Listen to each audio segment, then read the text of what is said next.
싸움에서 이기고 승전가를 높이 불러 주께 영광 돌리세. 아멘. 내 백성들아, 내가 너희의 무덤을 열고 너희로 거기에서 나오게 한즉 너희는 내가 여호와인 줄을 알리라. 내가 또 내 영을 너희 속에 두어 너희가 살아나게 하고 내가 또 너희를 너희 고국 땅에 두리니 나 여호와가 이 일을 말하고 이룬 줄을 너희가 알리라. 아멘. 부활이요 생명이신 주님, 사순절 5번째 주일을 맞아 마른 뼈와 같이 메마른 우리의 영혼 주님 앞에 예배합니다. 주여, 우리의 모든 상황 가운데 이 예배를 주여 받아 주시옵소서. 죽은 나사로에게 무덤에서 나오라 명하셨고 마른 뼈들에게 생기를 불어넣으신 놀라운 주의 권능을 바라며 예배하는 우리 봉천의 성도들 가운데 임하여 주시옵소서. 죄로 인하여 죽을 수밖에 없는 우리가 주님의 의로움을 힘입어 살아나도록 우리를 세워 주시옵소서. 무덤의 돌문을 옮기시는 주의 능력을 신뢰하며 고통과 절망의 무덤에 갇힌 우리가 자유와 구원의 은혜를 맛보게 하여 주시옵소서.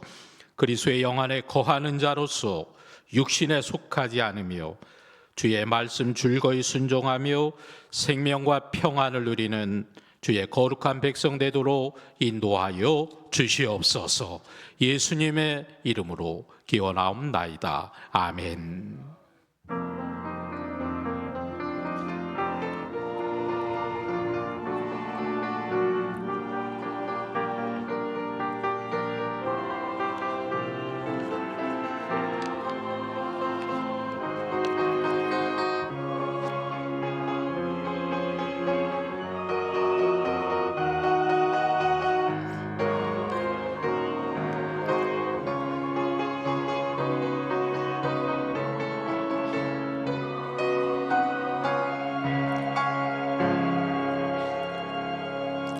우리 함께 찬송가 93장 함께 찬송하겠습니다.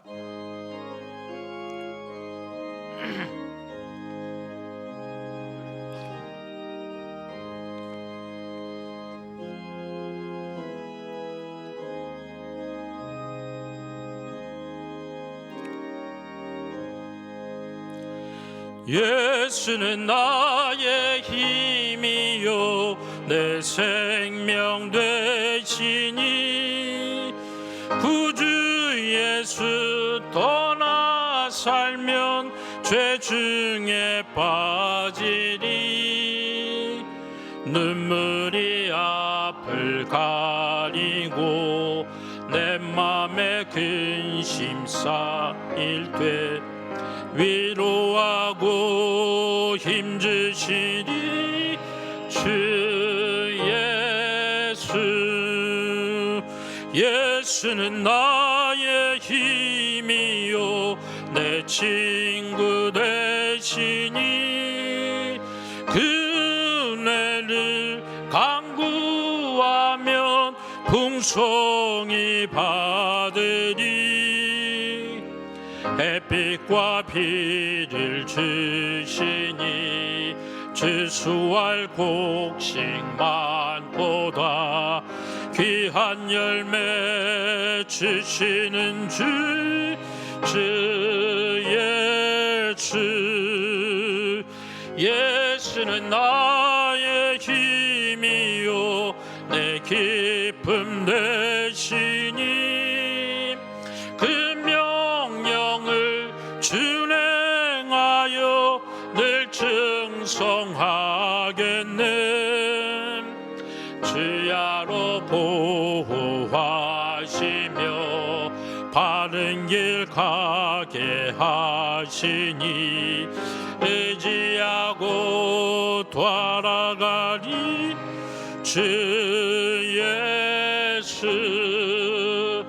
예수는 나의 힘이요 내 소망 되시니 이 세상을 떠나갈 때 곧 영생 얻으니 한없는 복을 주시고 영원한 기쁨 주시니 나의 생명 나의 기쁨 주 예수.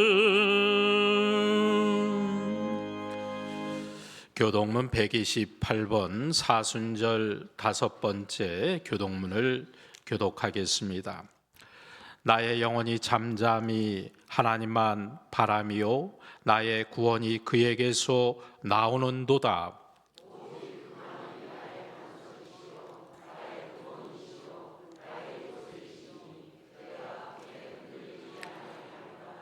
넘어지는 담과 흔들리는 울타리 같이 사람을 죽이려고 너희가 일제히 공격하기를 언제까지 하려느냐.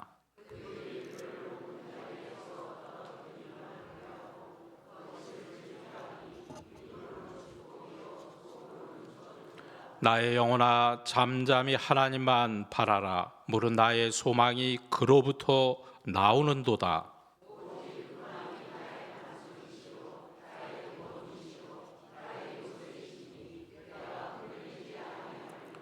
나의 구원과 영광이 하나님께 있으며 내 힘의 반석과 피난처도 하나님께 있도다.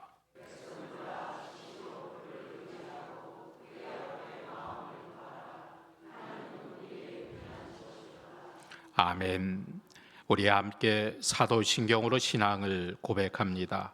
나는 전능하신 아버지 하나님 천지의 창조주를 믿습니다. 나는 그의 유일하신 아들 우리 주 예수 그리스도를 믿습니다. 그는 성령으로 잉태되어 동정녀 마리아에게서 나시고 본디오 빌라도에게 고난을 받아 십자가에 못 박아 죽으시고 장사된 지 사흘 만에 죽은 자 가운데서 다시 살아나셨으며 하늘에 오르시어 전능하신 아버지 하나님 우편에 앉아 계시다가 거기로부터 살아있는 자와 죽은 자를 심판하러 오십니다. 나는 성령을 믿으며 거룩한 공교회와 성도의 교제와 죄를 용서받는 것과 몸의 부활과 영생을 믿습니다. 아멘.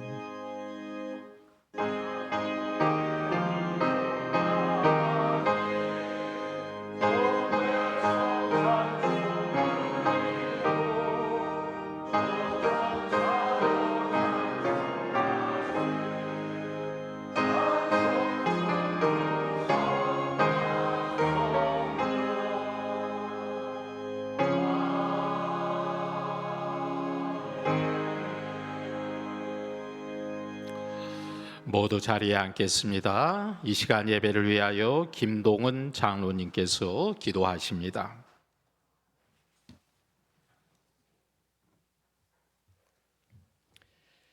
사랑과 은혜가 풍성하신 하나님, 지난 한 주간도 연약한 우리와 동행하시며 우리의 삶을 인도해 주신 하나님의 크신 은혜에 감사와 찬양을 올려드립니다. 지치고 고단한 세상을 살아가면서도 주님을 사모하는 마음만큼은 놓지 않고 이 시간 주님 앞에 나와 예배를 드리게 하심을 감사드립니다. 우리의 믿음이 주님 앞에 자랑할 것도 내세울 것도 없는 연약한 믿음이지만 마음과 뜻과 정성을 다해 드리는 우리의 찬양과 경배를 기쁘게 받아주시고 크신 은혜로 우리의 심령을 새롭게 하여 주옵소서. 이 시간 몸과 마음의 아픔과 상처를 안고 예배드리는 성도들이 있습니다. 요양원과 병원에서 건강의 회복을 간절히 소망하며 기도하고 있는 성도들도 있으며 어려운 문제를 만나 막막함 가운데 주님의 도우심을 간구하는 성도들도 있습니다. 예수님의 뒤로 와서 예수님 옷자락에 손을 대었던 혈류병 앓는 여인과 같이 간절한 믿음으로 주님을 붙잡는 성도들에게 치유와 회복의 은혜, 해결됨의 은혜를 내려 주옵소서. 주님, 지금 사순절을 살아가고 있습니다. 바로 우리의 허물 때문에 예수님께서 찔리셨고 우리의 죄악 때문에 예수님께서 상하셨음을 고백합니다. 예수님께서 징계를 받으심으로 우리가 평화를 누리게 되었고, 예수님께서 채찍에 맞으심으로 우리가 나음을 받게 되었음을 믿습니다. 어느 누구도 아닌 바로 나를 향한 놀라운 사랑에 감사를 드립니다. 우리가 거칠고 험한 광야와 같은 세상을 살아가지만 우리의 의복이 헤어지지 않고 우리의 발이 부르트지 않도록 날마다 살피시고 채워주시니 주님의 은혜 감사합니다. 모든 것이 주님의 은혜였음을 진정으로 고백하오니 우리의 삶 속에서 베푸시는 작은 은혜 하나라도 당연한 것으로 여기지 않고 범사에 감사할 수 있는 굳센 믿음을 허락하여 주옵소서. 주님, 우리는 신앙생활하기에 참으로 편안한 환경 속에서 살아가지만 오히려 그 편안함에 익숙해지고 길들여져서 신앙생활이 나태해지고 주님을 향한 우리의 열심이 식어질 때도 있었음을 고백합니다. 성경에 너희는 그리스도의 몸이요 지체의 각 부분이라고 말씀하셨으니 주님의 몸된 교회를 위해 기도와 헌신에 더욱 힘써야 했는데 오히려 세상의 떡을 쫓아 사는 일을 더 중요하게 생각하며 세상 일에 더욱 힘쓰며 바쁘게 살기도 했음을 고백합니다. 우리의 죄와 허물을 회개하오니 용서하여 주옵소서. 주님, 우리의 신앙생활이 믿음 따로 행함 따로가 되지 않고 믿음과 행동이 하나가 되도록 우리의 믿음을 굳세게 하옵소서. 조건과 상황을 따지지 않으시는 예수님의 사랑을 본받아서 사랑하기 어려울 때에도 사랑을 행하고 용서하기 어려울 때에도 용서를 베풀게 하옵소서. 여기저기서 주님의 뜻이라고 말할 때에는 주님 주시는 지혜로 주님의 뜻과 주님의 방법을 분별하여 온전히 주님의 뜻을 행할 수 있도록 인도하여 주옵소서. 봉천교회를 위해 기도합니다. 우리 봉천교회와 성도들을 지켜주시고 인도하여 주옵소서. 어떤 어려움 앞에서도 흔들리지 않으며 마음과 뜻이 나누어지지 않고 오직 주님만을 바라보며 붙들게 하옵소서. 우리의 모든 염려와 어려운 문제들은 주님께 맡기고 오직 하나된 마음과 믿음으로 더욱 힘써 기도하며 헌신하여 주님이 진정 기뻐하시는 봉천교회를 세워가는 부흥을 허락하여 주옵소서. 담임 목사님께 성령 충만의 은혜를 주시고 권능을 더하여 주옵소서. 날마다 새 힘을 주셔서 독수리가 날개치며 올라감 같게 하시고 지치지 않는 건강을 허락하여 주옵소서. 이제 목사님께서 전하시는 말씀이 지치고 목마른 우리의 심령에 시원한 생명수가 되게 하시고 우리의 삶이 주님과 함께하는 삶의 감격으로 날마다 가득 채워지는 변화가 있게 하옵소서. 우리의 생명이 되시고 영원한 소망이 되시는 예수 그리스도의 이름으로 기도드립니다. 아멘. 하늘에 계신 아버지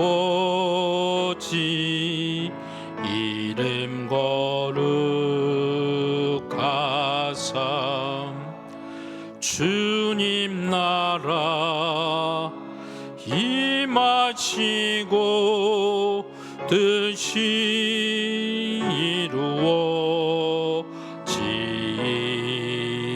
이루어지이다.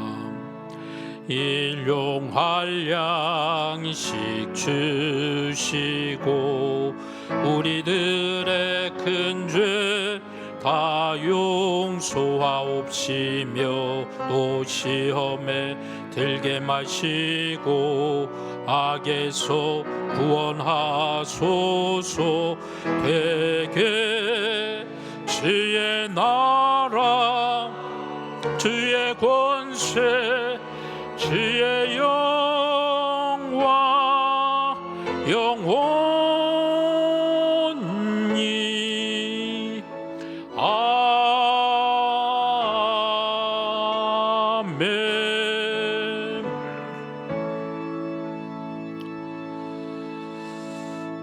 오늘 우리에게 주시는 하나님의 말씀을 봉독합니다. 먼저 구약의 말씀은 민수기 6장 22절로 26절의 말씀입니다. 구약 성경 204면 전후에 있습니다. 제가 봉독해 드리겠습니다. 민수기 6장 22절로 26절의 말씀입니다. 여호와께서 모세에게 말씀하여 이르시되 아론과 그의 아들들에게 말하여 이르기를 너희는 이스라엘 자손을 위하여 이렇게 축복하여 이르되 여호와는 내게 복을 주시고 너를 지키시기를 원하며 여호와는 그의 얼굴을 내게 비추사 은혜 베푸시기를 원하며 여호와는 그 얼굴을 내게로 향하여 드사 평강 주시기를 원하노라 할지니라 하라. 아멘. 신약의 말씀은 요한복음 21장 1절 그리고 11절로 14절의 말씀입니다. 신약 성경 185면 전후에 있습니다. 제가 1절 말씀을 읽고 우리 함께 11절로 14절 말씀은 합독하겠습니다. 1절 말씀을 먼저 봉독합니다. 그 후에 예수께서 디베라 호수에서 또 제자들에게 자기를 나타내셨으니 나타내신 일은 이러하니라. 우리 함께 11절로 14절 함께 읽겠습니다. 시몬 베드로가 올라가서 그물을 육지에 끌어올리니 가득히 찬 큰 물고기가 153마리라. 이같이 많으나 그물이 찢어지지 아니하였더라. 예수께서 이르시되 와서 조반을 먹으라 하시니 제자들이 주님이신 줄 아는 고로 당신이 누구냐 감히 묻는 자가 없더라. 예수께서 가셔서 떡을 가져다가 그들에게 주시고 생선도 그와 같이 하시니라. 이것은 예수께서 죽은 자 가운데서 살아나신 후에 세 번째로 제자들에게 나타나신 것이라. 아멘. 이제 임마누엘 찬양대의 특별 찬양 있겠습니다.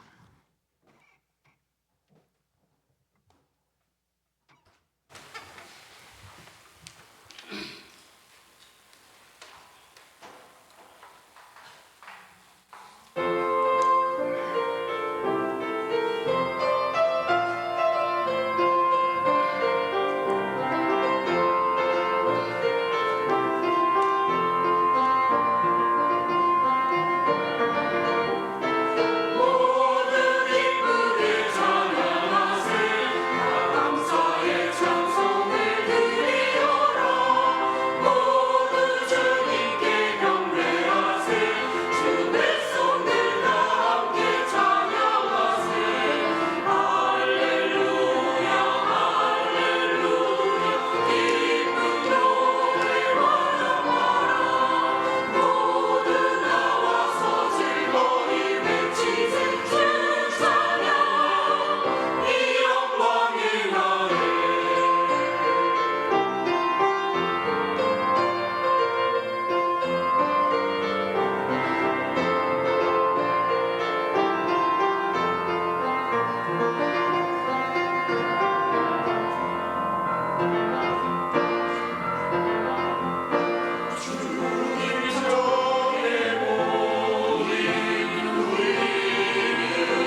아멘. 우리 하나님께 영광과 감사의 박수 올려드립니다.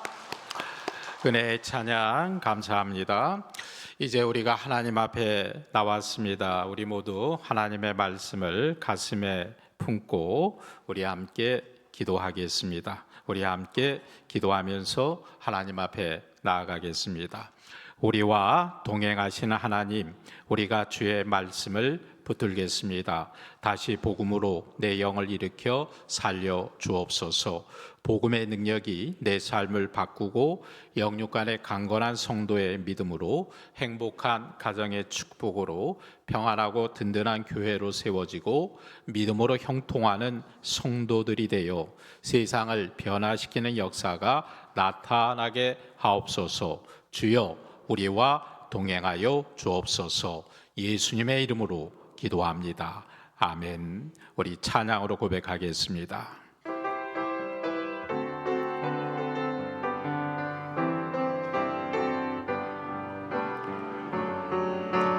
한 가지 주님의 기쁨이 되는 곳, 내가 원하는 한 가지 주님의 기쁨이 되는 곳,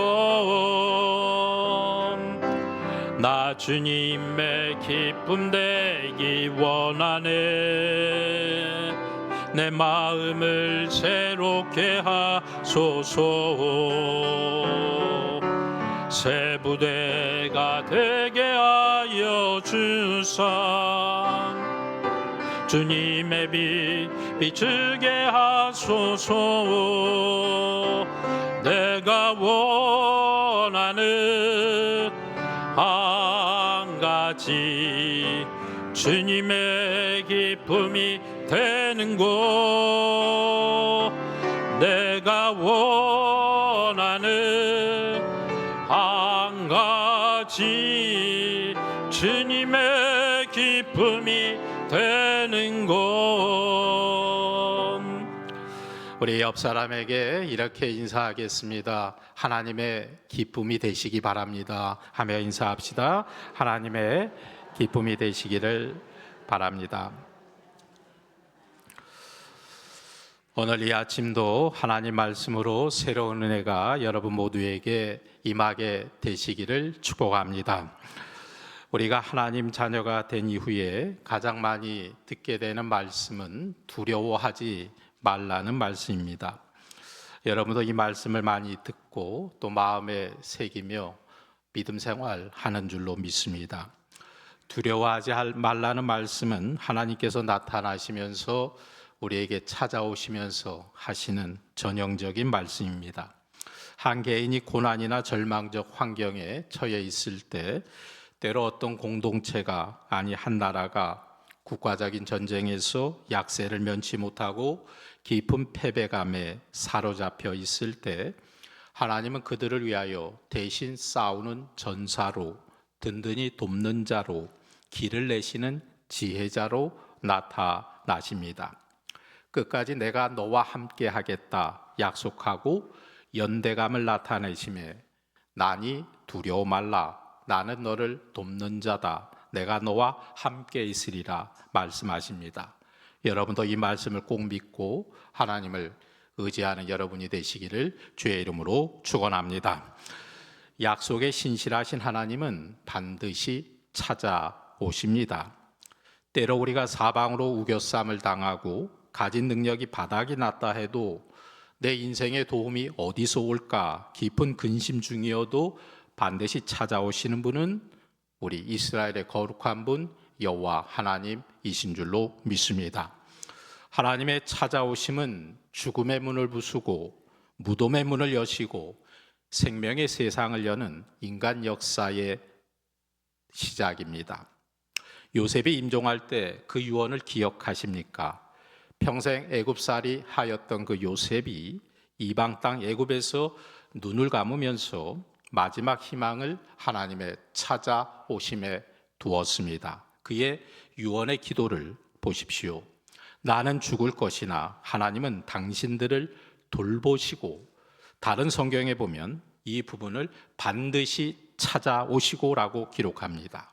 돌보시고 반드시 찾아오시고 당신들을 이 땅에서 인도하여 내사 아브라함과 이삭과 야곱에게 맹세하신 땅에 이르게 하시리라. 찾아오신 하나님은 이스라엘을 위하여 새로운 일을 시작하실 것입니다. 반드시 그런 날이 오게 될 줄로 믿습니다. 그러므로 우리는 두려워하지 말아야 됩니다.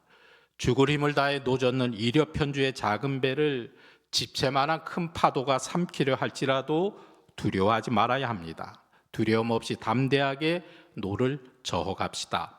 나니 두려워 말라 말씀하시는 그분이 여러분의 배에 그리고 우리 봉천교회 방주에 승선하셨기 때문입니다. 저는 이번에 목회 사역지를 옮기기 전에 어떤 곳이든 첫 번째 연결되고 성사되는 곳이 하나님 인도하신 자리인 줄로 믿고 가겠다라고 결심했습니다. 그리고 또 하나의 결심은 제 평생에 마지막 목회주인 줄로 알고 가겠다. 그렇게 기도하며 결정하면서 우리 봉천교회에 부르심을 받게 되었습니다. 근데 아직 이 교회에서 첫 번째 예배 드리기 전이었는데 제가 성탄절에 이 교회에 왔는데 성탄절 예배 드리기 전에 저는 때에 따라 환상을 하나님이 보여주기도 하시지만 저는 그렇게 환상을 많이 보는 목사는 아닙니다. 근데 그날따라 제가 기도하는 중에 분명하게 보여지는 환상이 있었습니다. 아직 부임하기 전에 요 앞에 서울대 입구역 거기 임시거처에 거하며 기도하고 있을 때 환상 중에 우리 봉천교회 이 교회 모습을 보여주시면서 주님 말씀하시는 음성으로 들려졌습니다. 그 환상에 대한 이야기는 제 안에도 아직 정리가 안 되었기 때문에 지금 말씀드릴 수는 없습니다. 나중에 언제 기회가 되면 말씀드리겠지만 분명한 것은 하나님의 음성, 하나님의 말씀으로 저에게 들려졌습니다. 너 이 목사가 평생 마지막 목회주인 줄로 믿고 왔다고? 정말 그렇다고? 그래, 그렇다면 정말 너의 평생에 마지막 목회인 줄로 알고 그렇게 기도하며 목양하여라. 우리 사람에게는 서로가 서로를 알아가는 시간이 필요하다고 생각합니다. 저 또한 여러분을 단번에 알 수 없고 여러분 또한 저를 단 한순간에 알 수는 없을 겁니다. 다만 저는 이 교회에서 진심으로 목회하려고 합니다. 어떤 오해가 있더라도 평생 목회지로 알고 최선을 다하려고 합니다. 여러분도 함께 기도해 주시기를 부탁드립니다. 교회에는 여러 가지 중요한 사역들이 있습니다. 목사들이 하는 사역 가운데 신방이라고 하는 게 있습니다. 신방은 우리나라에만 있는 특이한 행사입니다. 다른 나라에는 없는 우리나라의 두 가지가 새벽 기도회와 신방입니다. 다른 나라에는 없습니다. 한국교회의 특별한 목회 스타일이긴 하지만 요즘 현대 목회 사역에 굉장히 신방에 많은 제약과 어려움이 있습니다. 그런데 예수님도 많은 사역 가운데 신방하셨다는 점을 생각할 때 이 신방은 성경적인 제도라고 말할 수 있습니다. 우리 기독교는 하나님이 찾아오시는 종교입니다. 신방은 하나님이 인간을 찾아가는 데서 시작이 된 겁니다. 예수님께서도 우리를 찾아오셨습니다. 주의 종들이 그걸 사명으로 알고 성도들의 가정, 성도들의 삶으로 찾아가는 것입니다. 예수님의 사랑을 마음에 품고 하나님의 소중한 백성들을 찾아가는 것이 신방이라고 말합니다. 오늘 신약의 본문의 요한복음 21장 1절의 말씀에 이렇게 말합니다. 그 후에 예수께서 디베라 호수에서 또 제자들에게 자기를 나타내셨으니 나타내신 일은 이러하니라. 예수님께서 제자들에게 자기를 나타내셨다 말씀합니다. 부활하신 예수님께서 제자들을 찾아오셔서 만나 주신 것입니다. 부활하신 예수님은 언제 제자들을 신방하셨습니까? 제자들이 낙심과 두려움에 빠져 있을 때 그 다락방에 모여서 한심 짓고 있을 때 그때 예수님이 찾아오셨습니다. 그리고 오늘 본문에서 예수님은 또 제자들을 찾아오십니다. 갈릴리 바다에서 빈 그물질을 하고 있는 그 제자들, 특별히 베드로를 신방하셨습니다. 밤새도록 그물을 던지고 또 던져보았지만 고기 한 마리 잡지 못하는 그날 밤에 예수님이 베드로를 찾아오셨습니다. 절망에 빠져 울고 있을 때, 삶의 현장에서 빈 그물질만 하고 있을 때 우리 예수님은 제자들을 찾아가 신방하셨습니다. 예수님은 언제든지 어디서든 당신의 사랑하는 사람들을 찾아가신다는 뜻입니다. 예수님이 찾아오시면 절망이 기쁨으로 바뀌어지게 될 줄로 믿습니다. 평안이 넘치게 될 줄로 믿습니다. 예수님이 찾아오시면 실패가 성공으로, 풍성함으로 바뀌어지는 역사가 일어나게 될 줄로 믿습니다. 제자들에게 나타나셨던 예수님, 오늘도 우리를 찾아오실 줄로 믿습니다. 제 목회는 아무리 시대가 변했다 할지라도 신방을 굉장히 중요하게 생각하는 목회입니다. 신방 사역 중심의 목회를 하다가 문득 깨닫게 된 것이 있습니다. 목사가 주님의 마음을 품고 신방을 갑니다. 그런데 깨닫는 것은 신방은 내가 가는 게 신방이 아니구나. 신방은 그 가정에, 바로 그곳에 주님이 먼저 가 계시는구나. 또 주님과 함께 가는 것이 신방이구나. 한 번은 큰 시련과 환난 속에 있는 가정이 있었습니다. 어려움을 당하면 그 어려움을 말하고 싶지 않죠. 목사에게도 말하지 않습니다. 만남을 원하지 않습니다. 목사도 오지 말라고 합니다. 근데 어떻게 목사 마음대로 어려움 당한다고 그 가정에 찾아갈 수 있겠습니까? 6개월 동안 신방을 하지 못하다가 거의 1년 만에 마음을 열어서 신방으로 만나게 되었습니다. 근데 놀라운 것은 그 성도님 가정이 목사가 신방을 하지 못하였음에도 불구하고 그런데도 하나님의 은혜 가운데 믿음으로 견고하게 서 있는 것을 보게 되었습니다. 예전보다 더 굳건한 믿음으로 서 있는 것을 보게 되었습니다. 내가 가서 은혜를 끼친 게 아니라 제가 그 성도님 가정에 가서 오히려 제가 은혜를 받았습니다. 그 어려운 기간 동안 가정에서 늘 예배를 드렸다는 거예요. 자녀들과 함께 말씀을 묵상했다는 거예요. 큐티도 했다는 거예요. 특별히 가장인 아버지가 믿음이 없었는데 이 가장인 아버지가 가정 예배를 인도하니까 그렇게 좋았더랍니다. 그러면서 그 가정의 어려움을 이겨내었노라고 말합니다. 내가 주님을 모시고 간 것이 아니라 이전부터 이미 그들과 함께 계셨던 주님을 이 목사가 만나고 느끼고 돌아온 것입니다. 신방자가 도리어 신방을 받은 격이었습니다. 예전에는 목사님과 함께하는 신방 대원들이 있었습니다. 아마 우리 장로님들, 권사님들 많이 기억이 날 겁니다. 목사님 신방 갈 때 같이 따라가는 거죠. 근데 요즘은 개인 상담이 필요해서 그런 일이 좀처럼 쉽지 않습니다. 근데 목사와 함께 가는 신방 대원이 또 은혜를 받고 돌아옵니다. 다음과 같은 결론에 도달합니다. 신방은 사람이 가는 것 같지만 사실은 주님께서 성도들을 찾아가는 일이구나. 그래서 우리는 주님이 역사하시도록 준비해야 됩니다. 사람만 간다고 해서 어떤 일이 일어나겠는가? 사람의 위로 사람의 말이 필요한 것이 아닙니다. 아무리 사람이 말을 많이 한다고 그 말을 믿겠습니까? 사람의 말은 한계가 있습니다. 사람의 말이 연약하고 낙심하고 상처 입은 영혼에게 얼마나 유익이 될까요? 정말 필요한 것은 예수님이 필요한 거죠.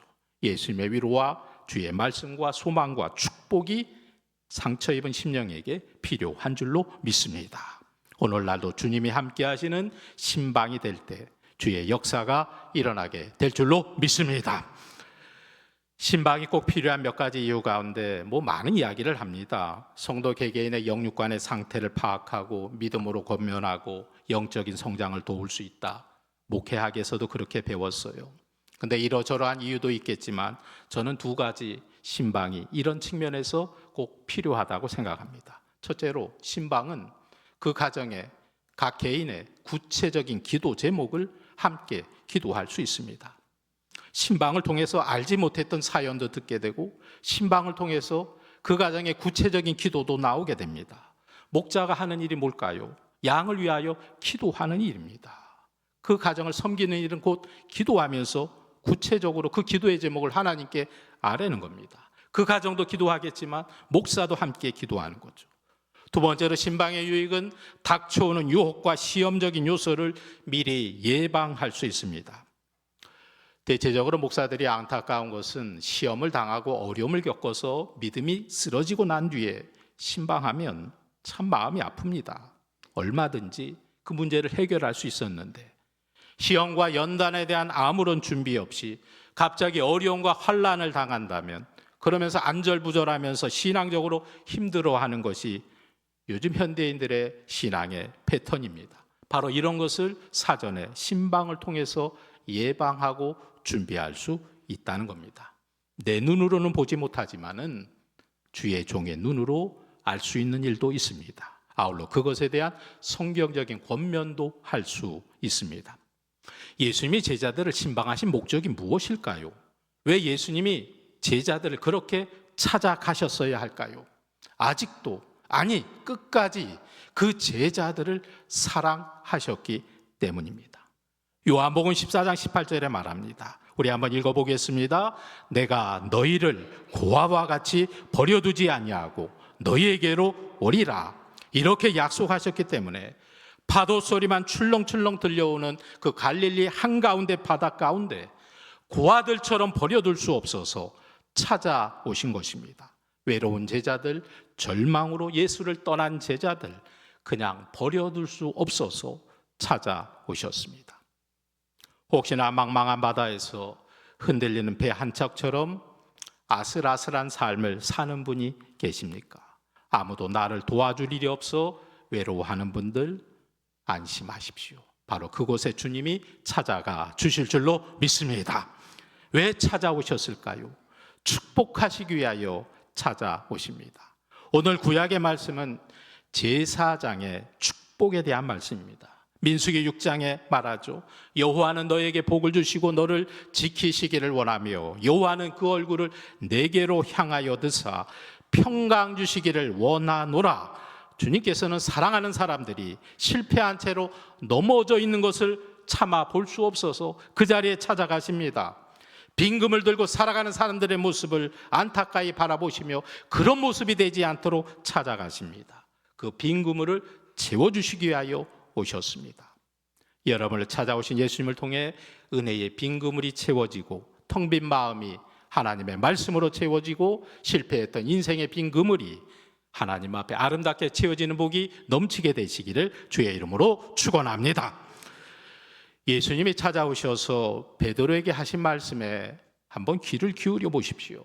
요한복음 21장 6절의 말씀이에요. 우리 한번 읽어보겠습니다. 시작.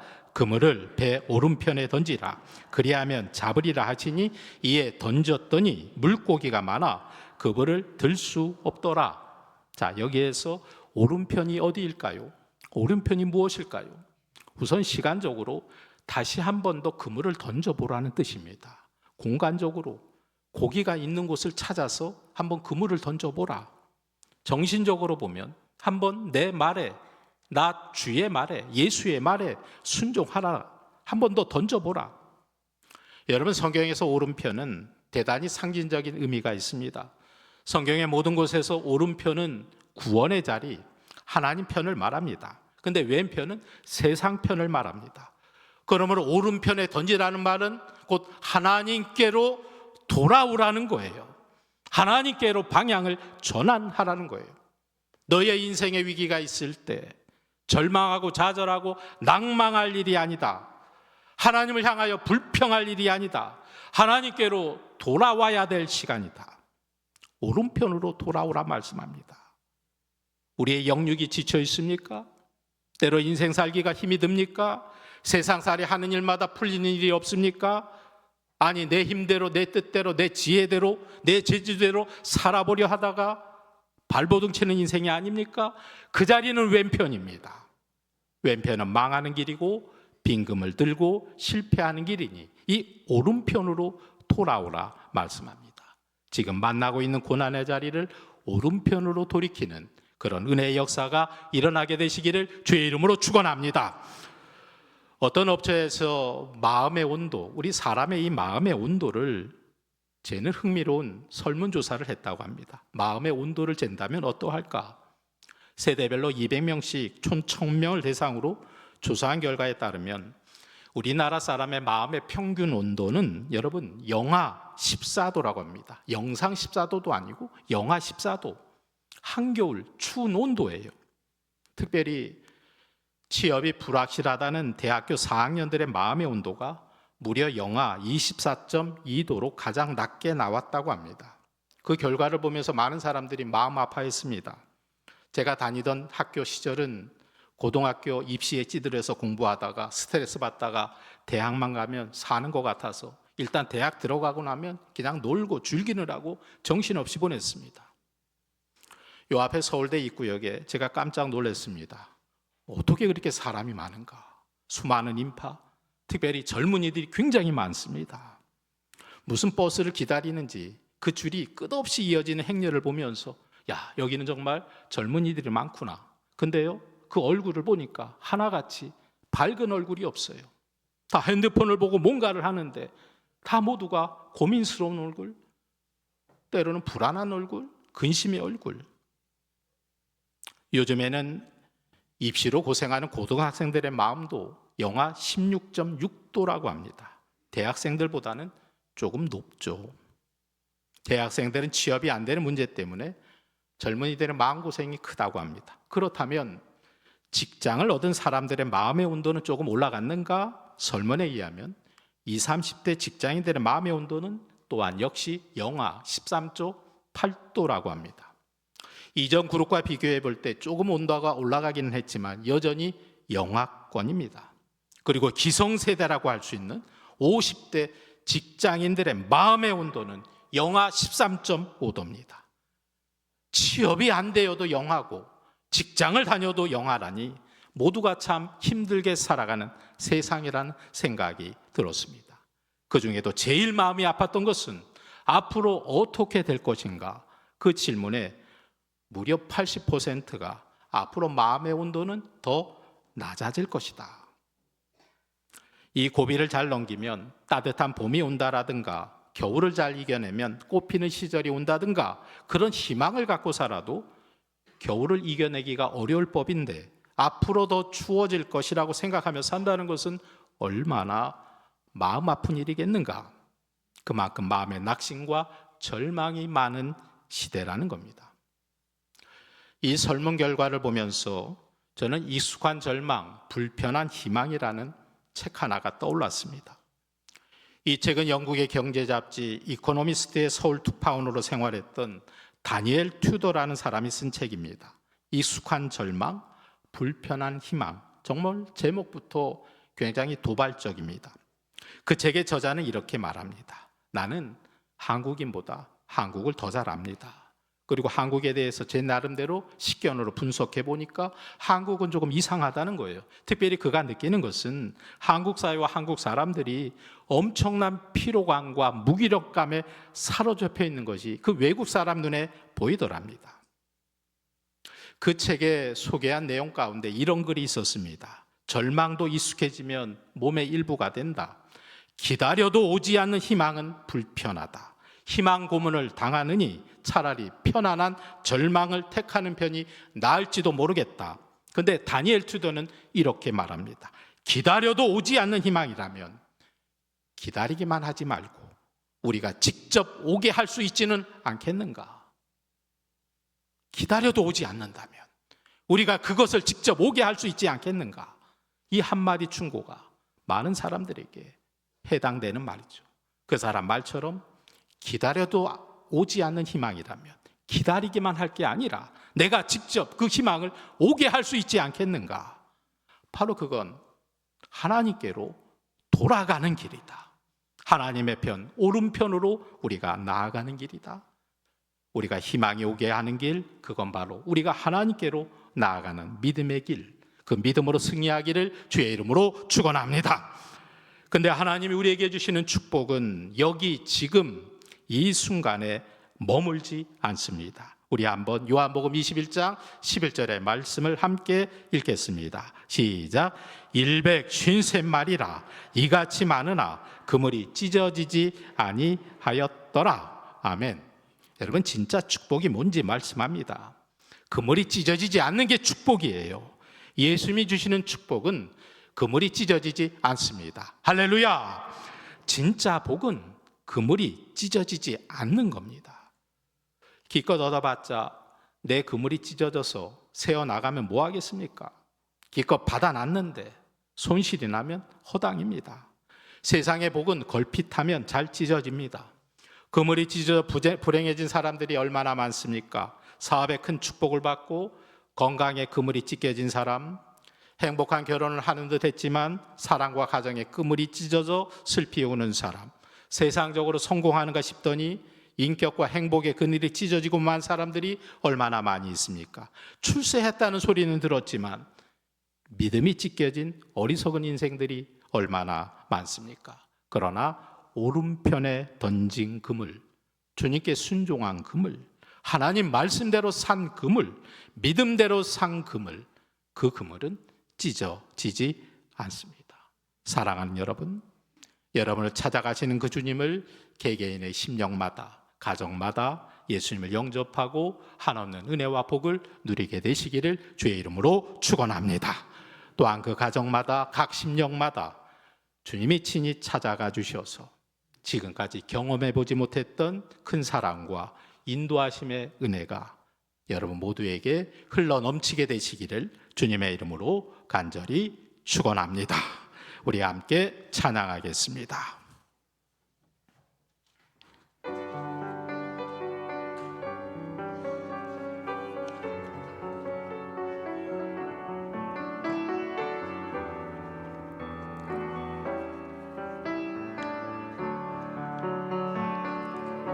오 나의 자비로운 주여, 나의 몸과 영혼을 주님 은혜로 다 채워 주소서. 이 세상 괴로운 걱정 근심 주여 받아주시고 험한 세상에서 인도하소서.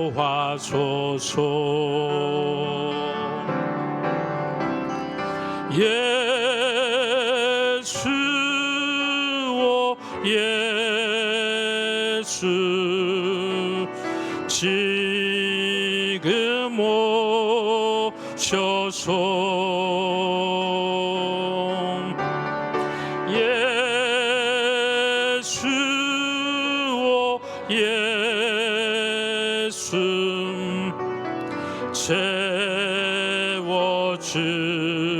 채워주소서.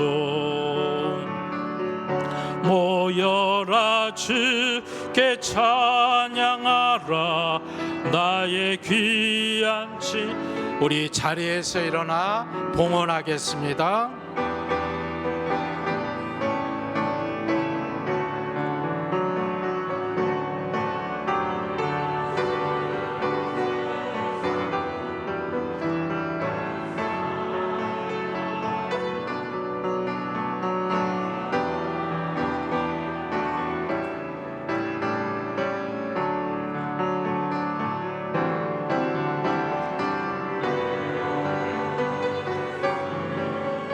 오 예수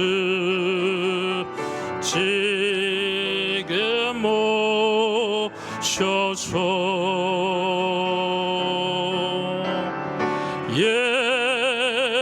예수 오 예수 채워주소서.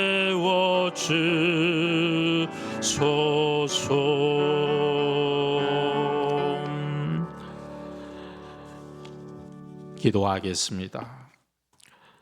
우리가 주님께서 찾아오심을 통하여 하나님께서 우리에게 그 귀한 복과 은혜를 주실 것을 기대하게 하여 주시옵소서. 주님, 우리를 늘 찾아와 주시는 주님임을 잊지 않게 하여 주시옵소서. 신방하는 주의 종들을 붙잡아 주시며 다시 한번 주의 성령의 기름을 부어 주셔서 축복의 권세를 담아 주셔서 입을 열어 거룩한 손을 들어 개인 심령 가정 축복할 때에 그 축복이 그대로 임하는 성령의 보증이 있게 하여 주시옵소서. 그 발걸음마다 주님 인을 쳐 주셔서 하나님이 동행하시는 방문이 되게 하여 주옵시며 엎드려 무릎 꿇어 기도하는 그 자리마다 주의 은혜의 자리가 되게 하시며 개인마다 가정마다 십자가 보혈의 치유의 자리가 되게 하여 주시옵소서. 가정을 공동체를 괴롭히는 악한 더러운 영들이 떠나가게 하여 주시옵소서. 상처들이 아물어지게 하여 주시옵소서. 저주가 축복으로 바뀌어지게 하여 주옵시며 하늘의 문이 열려지고 축복의 문이 열려지는 은혜가 있게 하여 주시옵소서. 넘어진 자들이 일어나게 하시며 낙심한 자들이 꿈을 꾸게 하시며 지금까지 받아보지 못한 신령한 은혜를 경험하는 귀한 주님 찾아오심의 역사가 될 수 있도록 주여 도와 주시옵소서. 오늘도 주님 앞에 나와 예배하는 성도들, 우리 봉천에 사랑하는 성도들 주님 붙잡아 주시옵소서. 특별히 우리의 젊은 자녀들, 우리의 귀한 아들, 딸들, 손주, 손녀들 주여 붙잡아 주시옵소서. 은혜 안에 믿음 안에 있게 하여 주시옵소서. 우리의 찬송과 감사를 받으신 주님, 이 시간 우리의 마음을 담아드린 예물을 또한 주님 앞에 봉헌하여 드립니다. 아버지 하나님, 점심으로 감사하며 예물 드린 성도들 위해 주의 손을 얹어 주시옵소서. 세상의 손으로 수고하였지만 이제 주의 보혈의 손으로 얹어 주셔서 그 예물 주님 앞에 받아들여지는 예물 되게 하여 주옵시며 하나님의 기적을 날마다 경험하며 살아가는 주의 백성 되게 하여 주시옵소서. 육신의 질병을 고쳐 주시옵소서. 가정마다 하나님의 회복의 역사를 더하여 주시옵소서. 아버지 하나님, 지난 한 주간도 복되신 능력으로 우리와 함께 해주심에 감사하며 이 예물을 드립니다. 향유를 붓고 머리털로 주의 발을 닦았던 마리아의 헌신처럼 우리도 오늘 가장 귀한 것을 주님께 드리며 하나님의 영광을 나타내기를 소망합니다. 우리가 드리는 이 예물 마른 뼈와 같이 소망 없는 곳에 생기를 전하게 하시며 무덤 같은 어둠에 갇힌 이들에게 밝은 빛을 비추는 생명의 도구가 되게 하여 주시옵소서. 이 물질이 오직 하나님 기뻐하신 뜻대로 사용되기를 원합니다. 복음이 증거되고 하나님의 사랑이 전해지고 열방의 주의 종들에게, 특별히 선교사님들에게 하나님 귀하게 사용될 수 있도록 축복하여 주시옵소서. 예수님의 이름으로 기도하옵나이다. 아멘.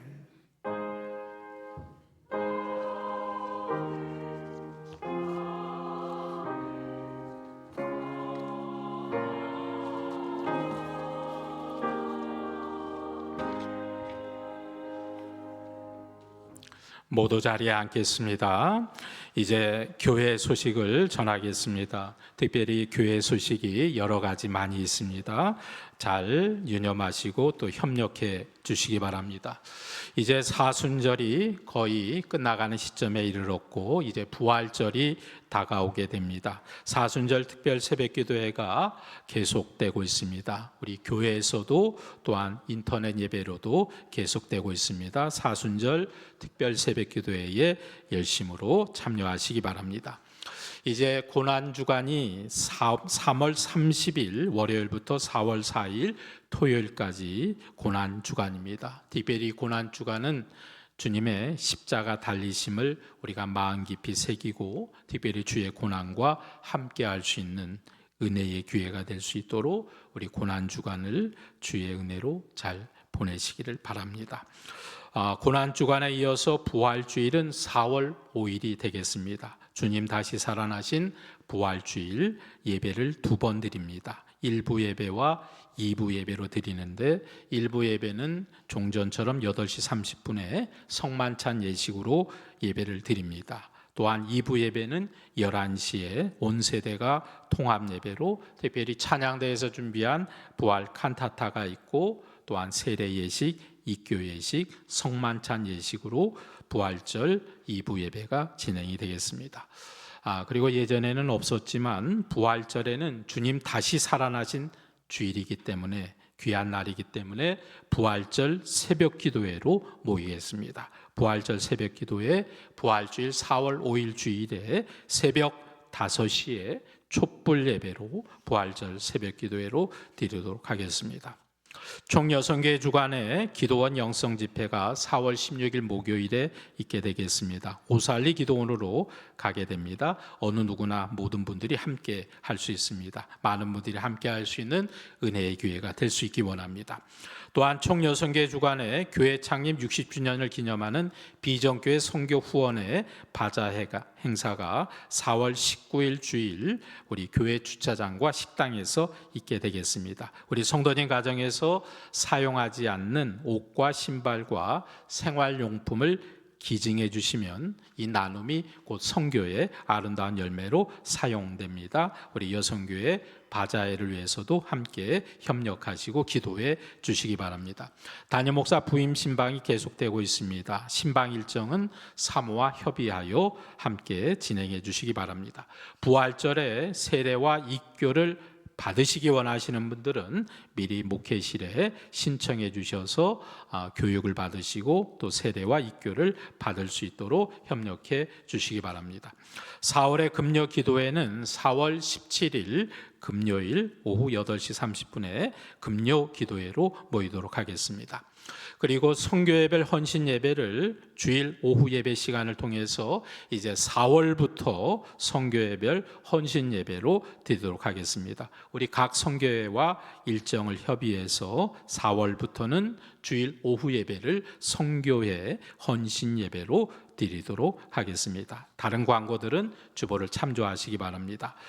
오늘 특별히 우리 원로 장로님들과 담임 목사와의 간담회 시간을 우리 짧게 갖도록 하겠습니다. 우리 장로님들 점심 식사 이후에 담임 목사실로 함께 모이셔서 우리 귀한 은혜의 시간을 나눌 수 있기 원합니다. 우리 성도님 가정에 어려운 일을 당한 성도님 가정을 위해서 계속 중보하며 기도해 주시기 바랍니다. 입원하여 계신 성도님, 또 질병 가운데 있는 분들, 또 상처 가운데 있는 성도님들 위하여 함께 기도해 주시기 바랍니다. 특별히 애창과 꽃꽂이로 헌신해 주신 분들께 감사를 드립니다. 이 시간에 우리 새 가족 소개하도록 하겠습니다. 그동안 오랫동안 새 가족이 없었는데 오늘 이렇게 새 가족으로 등록해 주셔서 감사합니다. 우리 신앙생활은 예배생활은 한 몇 달 전부터 함께 하셨는데 오늘 정식으로 등록을 하십니다. 우리 김윤환 권사님 잠깐 자리에서 일어서십시오. 우리 김윤환 권사님 이미 다른 교회에서도 열심히 신앙생활 잘 하셨는데 우리 봉천교회 오셔서 이제 더 열심히 신앙생활하기로 결단하시고 우리 교회에 등록해 주셨습니다. 우리 김윤환 권사님 오른손을 들고 할렐루야를 환영하고 축복하며 박수하겠습니다. 할렐루야. 우리 박수하겠습니다. 감사합니다. 감사합니다.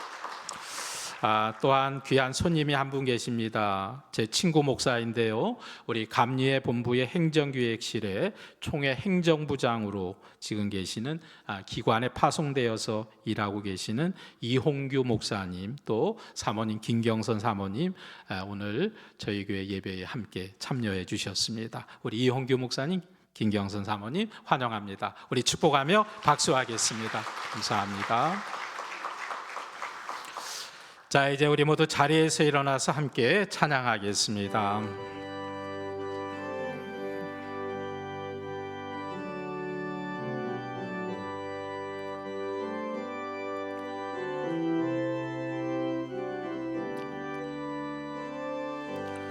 나의 갈 길 다가도록 예수 인도하시니 내 주 안에 있는 긍휼 어찌 의심하리요.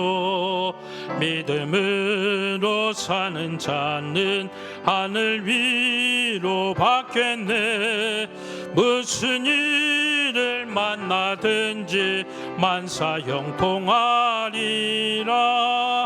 무슨 일을 만나든지 만사 형통하리라. 나의 갈 길 당하도록 예수 인도하시니 여운 힘든 일 당할 때도 족한 은혜 주시네. 나의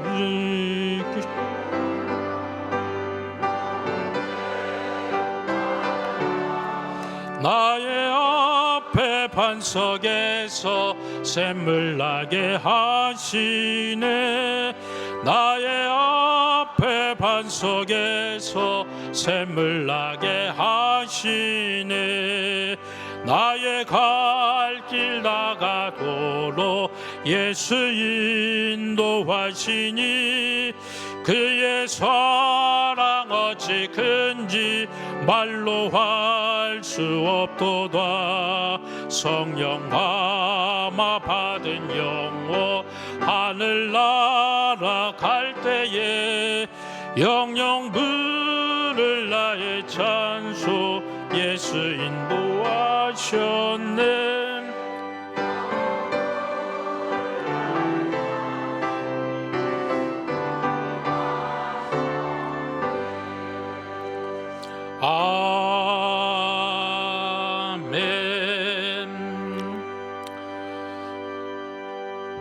파송의 말씀 함께 하겠습니다. 우리의 삶에 찾아오시는 주님을 믿음으로 맞이하는 그리스도인이 되십시오.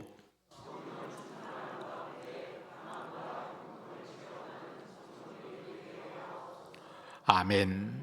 지금은 우리 주 예수 그리스도의 은혜와 하나님 아버지의 그 무한하신 사랑과 성령의 인도하심이 우리에게 나에게 찾아오시는 예수님을 믿음으로 맞이하며 하나님의 축복의 역사를 경험케 되기를 사모하며 이 세상으로 담대하게 나아가는 주님 사랑하는 우리 모든 봉천의 성도들 위해 새롭게 우리 봉천 재단에서 함께 믿음 생활하기로 결단하는 김윤환 권사님 위해 지금부터 영원까지 함께 하시기를 간절히 축원하옵나이다. 아멘.